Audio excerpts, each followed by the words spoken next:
agradezco especialmente a la gente que se está yendo porque seguramente a algunos igual no les gusta lo que voy a decir. Era una provocación, ¿eh? No pasa nada. Bueno, mi charla se titula Del cumplimiento estricto de la legalidad al desarrollo de una cultura de la ética pública. En el programa y en la pantalla tienen puesto del cumplimiento escrito de la legalidad. Y yo me di cuenta cuando vi el programa que había una errata, pero digo, no voy a decir nada, porque realmente también me viene bien, ¿no? Decir que el asterisco, ¿no?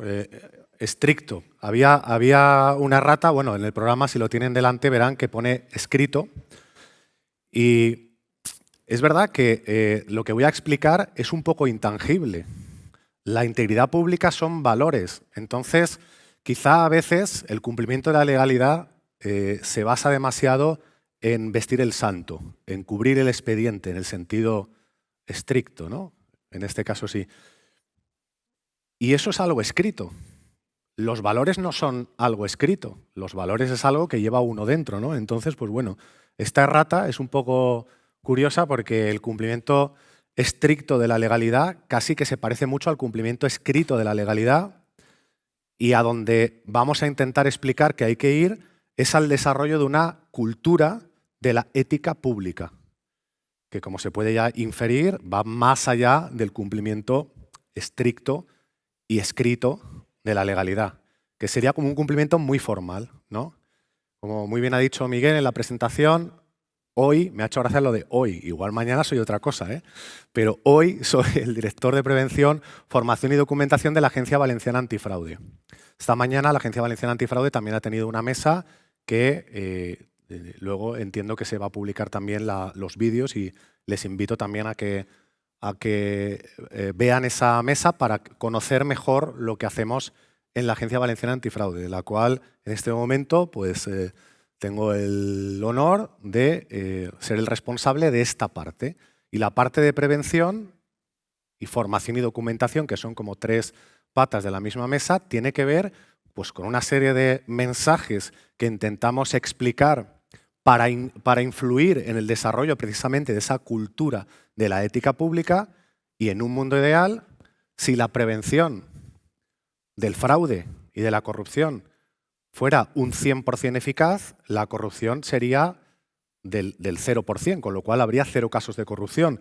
Evidentemente no soy tan ingenuo, pero quiero pensar que la prevención de la corrupción es posible, con lo cual no nos iríamos a ese mundo ideal, ¿no?, de arcoíris y unicornios de 0 casos de corrupción, pero si podemos influir positivamente para que se reduzcan esos casos, creo que habrá valido la pena. Y todo pasa por el desarrollo de una cultura de la prevención. En este congreso, en el que, como bien se ha dicho en la presentación, un servidor pues lleva, no sé si todos, yo ya no me acuerdo, porque este es el 12, ¿no? Yo no sé si están los 12, pues igual he estado en 10 de los 12. Hace 12 años no hablábamos de estas cosas. Hace 12 años hablábamos de administración electrónica, de procesos electrónicos, para ser más exactos. Luego empezó a hablarse poco a poco de la transformación digital, la administración digital. En este congreso, que ha asistido a unas cuantas charlas y mesas, se ha hablado bastante de los datos. Bien, está bien esa evolución. Seguimos avanzando. Una administración de datos. Los datos están muy bien porque son objetivos. Frente a esa gestión pública por ocurrencias, ¿no? Se levanta un día un responsable público por la mañana, dice, ¡buah, he tenido una idea espectacular! Ya, pero eso, aparte de que te parece buena idea a ti, está contrastado, hay una escucha activa, o sea, todo esto no... Y los datos está bien. Pero quizá de lo que tendríamos que empezar a hablar, en esta edición pues hablo yo, ya está pillado, pero en próximas ediciones tendríamos que hablar de esa vuelta de tuerca. Quizá la siguiente fase es la integridad pública. Y la integridad pública, fijaos, yo voy a confesar una cosa, porque parece mentira, diréis, que alguien que ha defendido tanto la administración electrónica reconozca algo así. Hasta la administración electrónica se le pueden hacer trampas. Es difícil, ¿eh? Cuidado. Mucho más fácil hacerle trampas al papel. evidentemente. Y es mucho más fácil hacerle trampas a las conversaciones verbales, ¿no? Esto de me tomo un café con el contratista del contrato menor, pero la administración electrónica no es el fin de la corrupción, la ata muy en corto. Es una herramienta muy potente. Pero mientras haya corruptos, habrá corrupción. Y le pueden hacer trampa a cualquier cosa. No porque ellos sean muy listos, sino porque seguramente se rodearán de gente que sea capaz de hacerlo. ¿Vale? Nos movemos en este concepto, en el de la corrupción. La corrupción es un problema en sí mismo y además, alrededor de ese problema, pivotan otros problemas. La propia democracia peligra. Un Estado muy corrupto es un Estado muy poco democrático. Esas dos, entre ellas, chocan. La propia seguridad, la estabilidad de la sociedad. La sociedad necesita sentir que las instituciones funcionan. Socava los valores democráticos. El riesgo para el ejercicio de las potestades públicas, valga la expresión, bien ejercidas. Para el servicio público bien prestado. Hay un riesgo. Si hay corrupción, todo eso se tambalea, ¿no? Puede fallar. Falla. Y ahí, cuando hay problemas, ahí hay que mirar. Siempre hay, detrás de las cosas hay personas. Hay, la administración, siempre decimos la administración, ¿qué es? ¿Eso qué es? Es una cosa intangible. Son las personas de la administración. ¿A quién tenemos que mirar en primer lugar? Pues a los responsables públicos, a los responsables políticos, a los directivos públicos. Este mensaje va para ellos, va para todos, pero en primer lugar, o sea, hay que empezar por ellos. Porque si el de arriba es corrupto, claro, tendrá mucho impacto, ¿no? Su forma de gestionar. Hay muchos tipos de responsabilidad. Luego, si me da tiempo, los explicaré. Pero no siempre se exigen. Y debemos identificar los riesgos. La corrupción, cuando ya se ha producido, dices, bueno, uy, qué mala suerte. No, no, hay que identificar los riesgos. Cuando hay un riesgo, hay una potencial corrupción, que luego a veces se da, a veces no se da.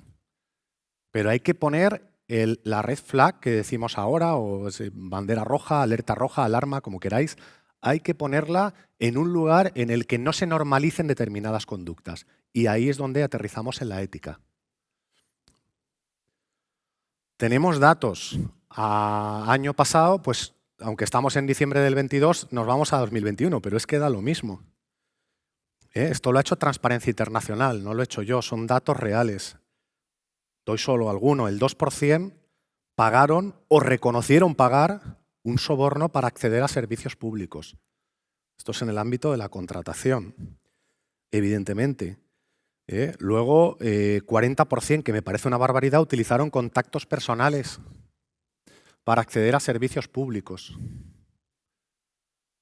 El 16%, que parece poco, pero es mucho, piensa, y ojo con lo que la gente piensa, que puede estar equivocada, pero si lo piensas por algo, que el gobierno no cuenta con sus opiniones. O sea, que lo que decía antes, ¿no? Lo de las ocurrencias.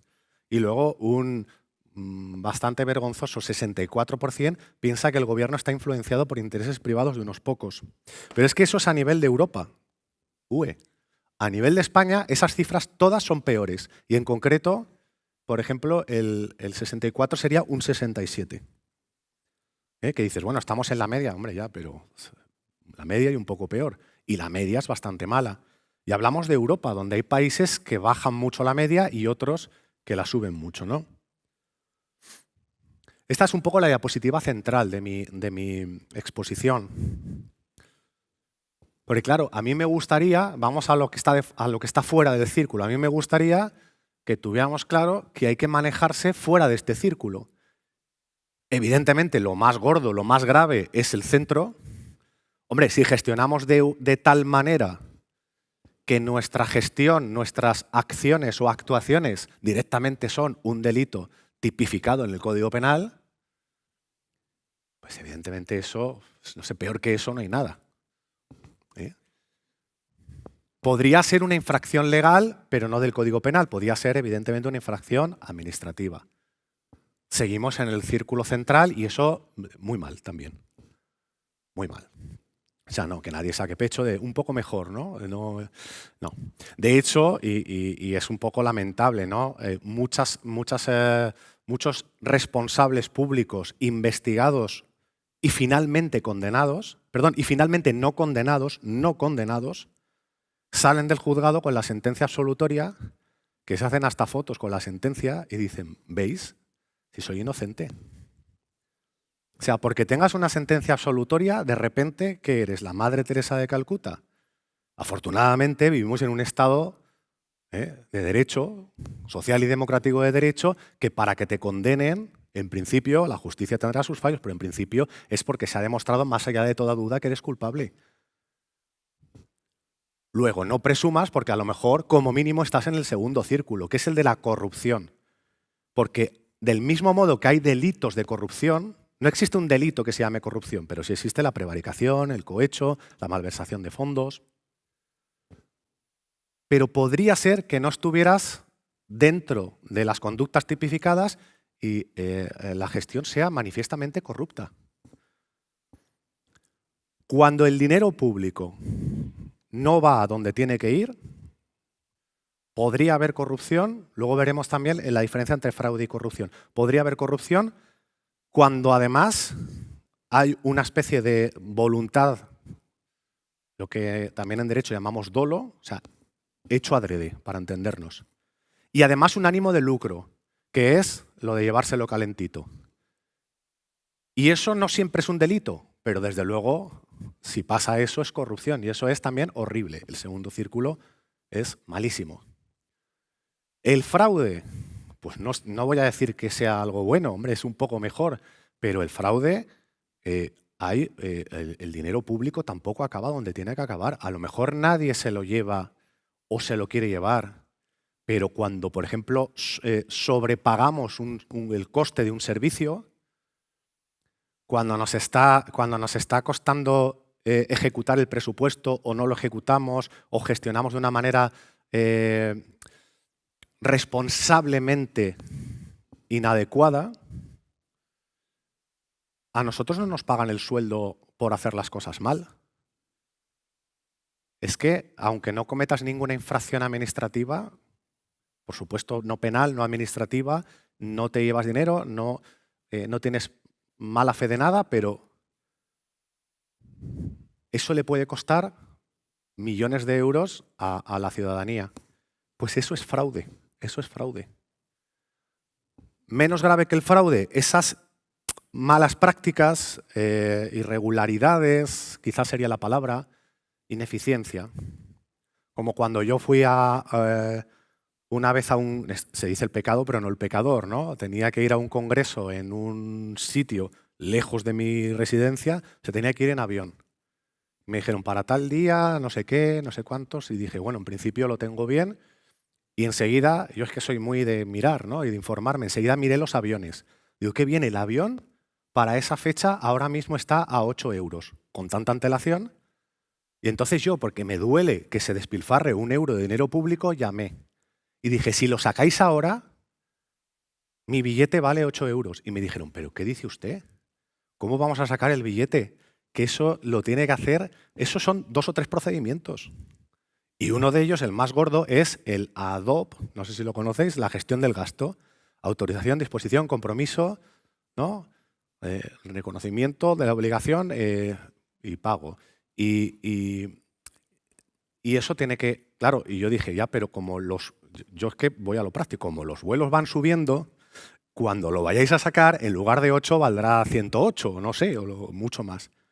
Dije, no, usted no se preocupe. Y luego le dije, vale, pero ¿me lo puedo comprar yo por 8 euros?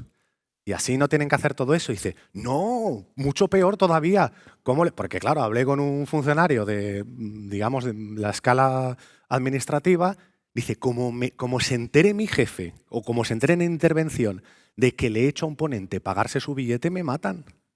Digo, no, si quieres hablo yo con ellos, que yo pago los 8 euros. Que ya veréis como dentro de 2 meses o 3 meses os va a costar. Bueno, total, no le convencí y al final, ¿qué pasó? Me llegó el billete, yo no lo pagué, lo pagó la administración, 300 euros. Que alguien dice, bueno, 300 euros en la inmensidad del océano no van a ningún lado. Pues bueno, a mí me duelen más que si fueran míos. Eso también está mal. Ineficacia. Nos perdemos en procedimientos burocráticos. Y fuera de todo eso está la integridad, que la integridad es hacer las cosas de una manera correcta, por supuesto legal, pero también eficaz y eficiente, llegando a ese equilibrio entre cumplir el procedimiento y no dormirse en los laureles y además creerse esto del servicio público. Y ser una persona íntegra, que es lo que tendríamos que traer de casa cuando decidimos que queremos ser funcionarios. Pues ahí deberíamos ir.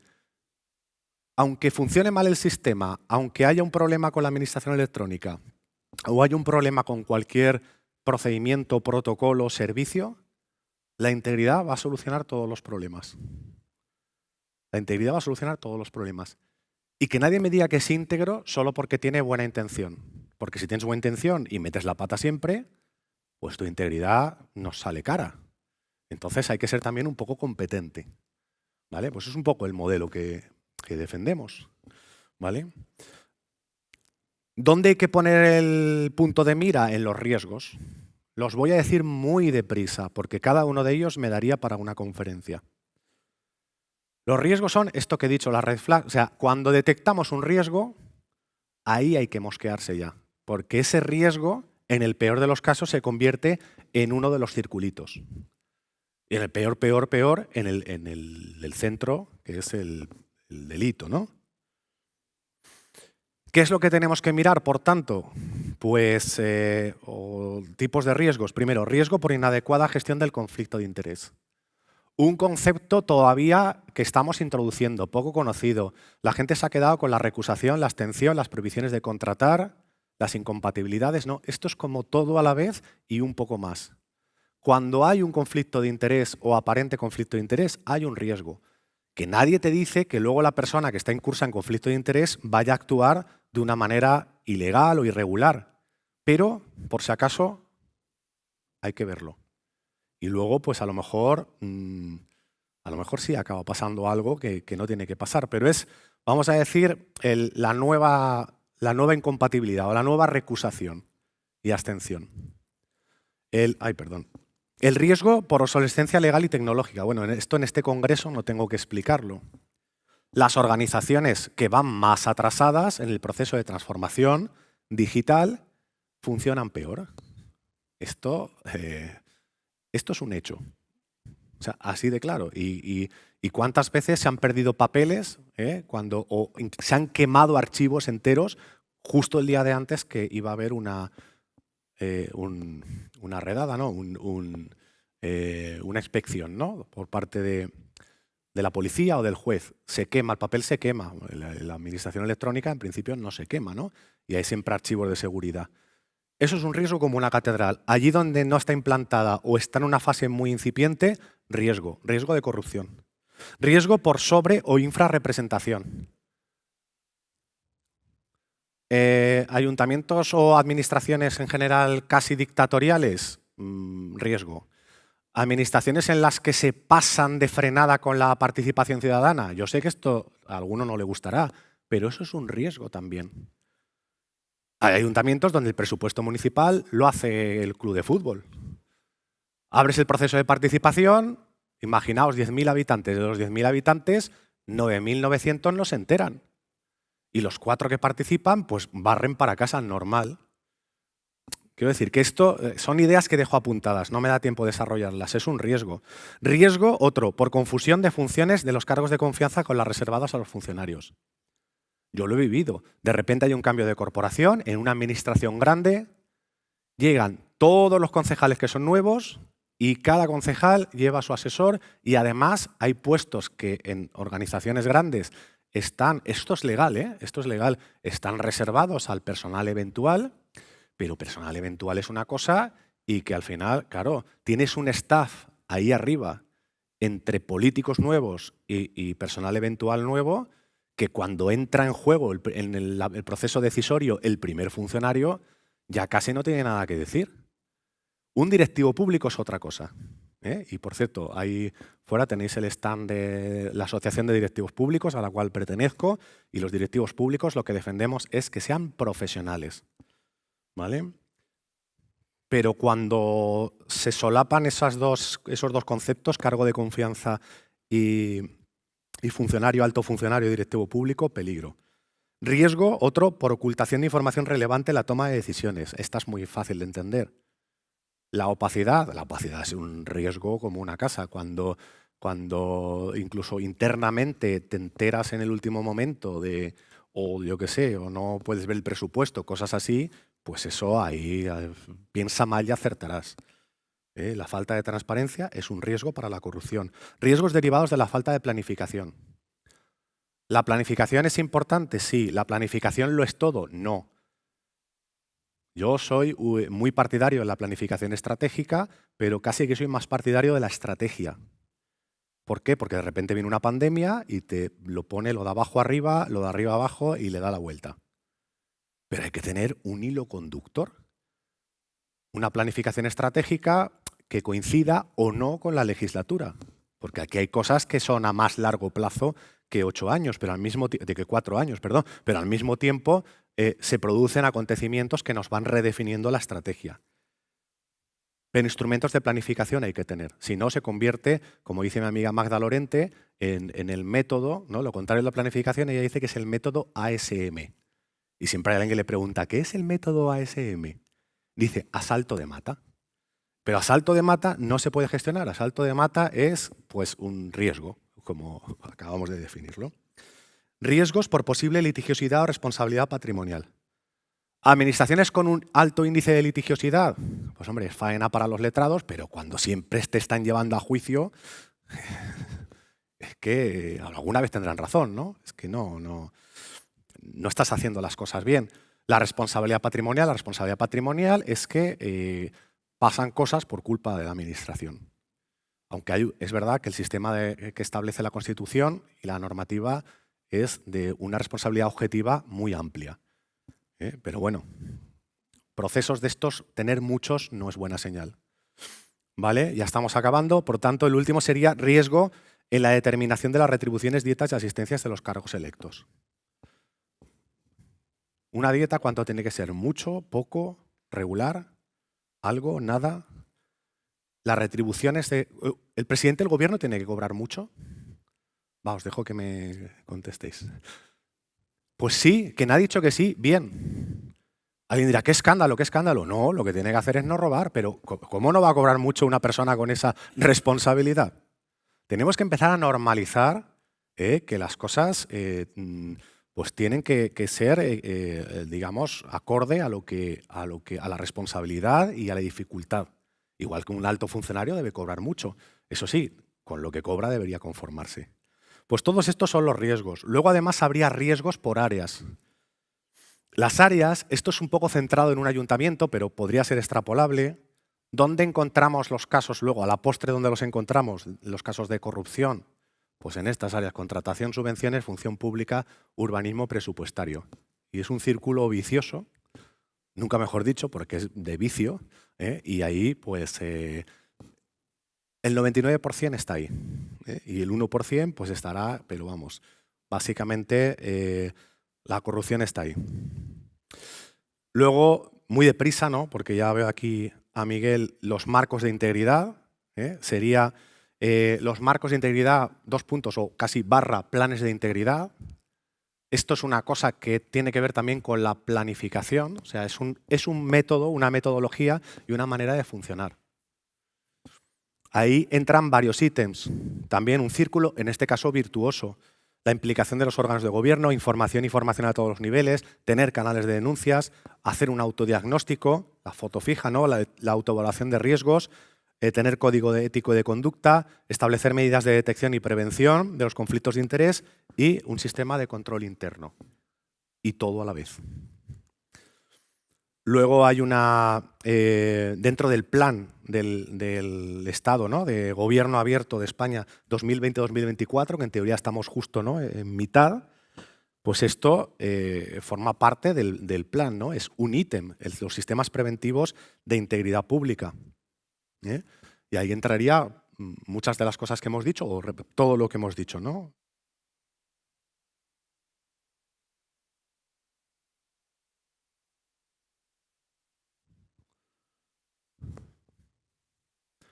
Vale, yo voy a... Ah, vale, iba a decir, yo voy a seguir hablando porque no me voy a despedir porque no se oiga.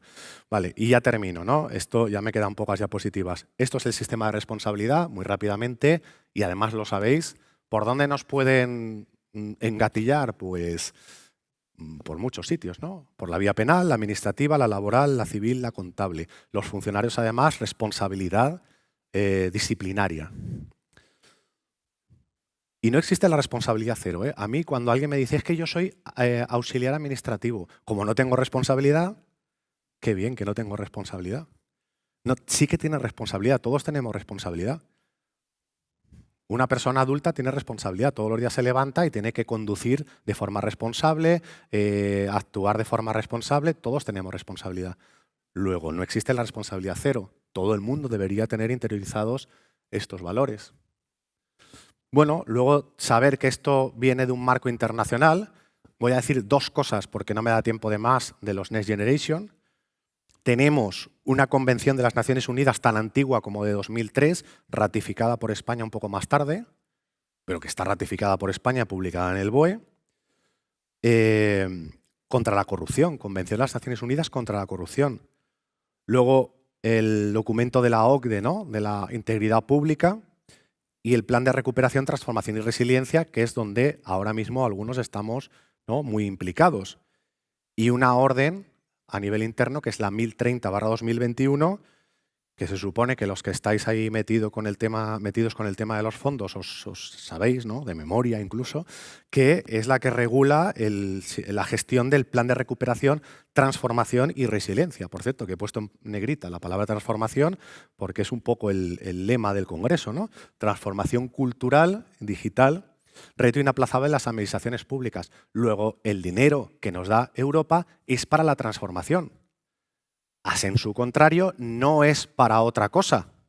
Bueno, sí, para la recuperación y la resiliencia, pero cuidado en qué lo gastamos y de qué manera y cómo lo gestionamos. Porque Europa, en este caso, puede ser que si no ve que están las garantías o los mecanismos establecidos, no nos lo dé, o si le engañamos, pero es que esta vez no lo vamos a engañar, nos va a pedir que lo devolvamos, porque no vamos a poder justificarlo, el destino.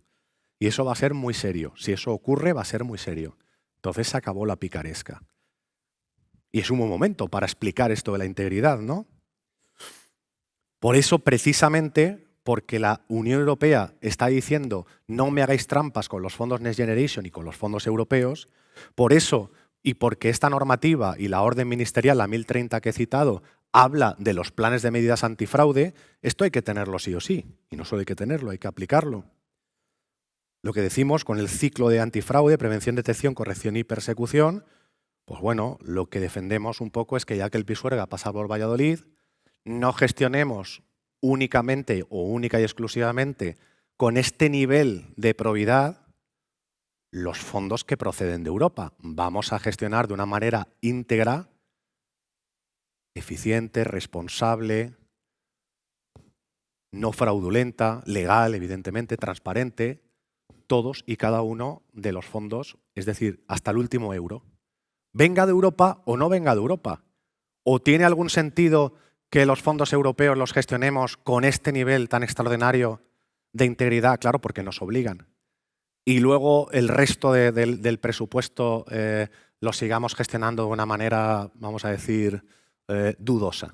No tiene sentido. Es el momento de explicar esta cuestión y de intentar convencer para que se aprueben planes de integridad, no solo planes de medidas antifraude para la gestión de los fondos, sino planes de integridad para la gestión de toda la administración entera y de todos los servicios públicos.